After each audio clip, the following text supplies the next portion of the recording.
এত তো জান্নাত হাতছাড়া করছো না, চলো ভিডিওটা একসাথে দেখি। এর আগেরবার পর্ব 1 দেখেছি আমরা। সহিহ তিরমিজি। আসিফের বুকের ভেতরটা মোচড় দিয়ে উঠল।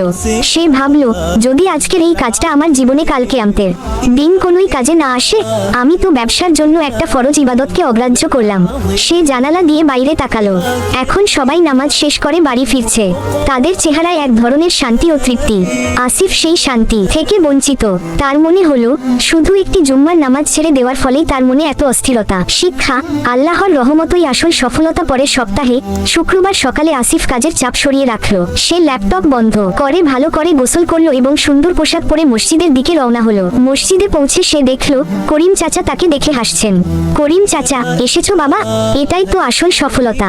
আসিফ শান্ত কণ্ঠে বলল, চাচা, গত সপ্তাহে আমি অনেক টাকা কামিয়েছি, কিন্তু আমার অন্তরটা ছিল অস্থির। আর আজ আল্লাহর ঘরে এসে মনে হচ্ছে যেন সবচেয়ে বড় লাভটা আমি আজই করলাম। আসিফ অনুভব করলো, জুম্মার নামাজের মধ্যে শুধু ইবাদতি নয়, আল্লাহর সাথে বান্দার সম্পর্ক, শান্তি ও ঐক্যের শিক্ষা রয়েছে। দুনিয়ার ব্যস্ততা কখনো যেন আল্লাহর নির্দেশ থেকে দূরে সরিয়ে না দেয়। দুনিয়ার সব ব্যস্ততার উপরে আল্লাহর ইবাদতকে স্থান দিন। জুম্মার নামাজ হলো সাপ্তাহিক ইবাদতের মিলনক্ষেত্র। একে অবহেলা করা মানে বরকত ও শান্তি থেকে নিজেকে বঞ্চিত করা।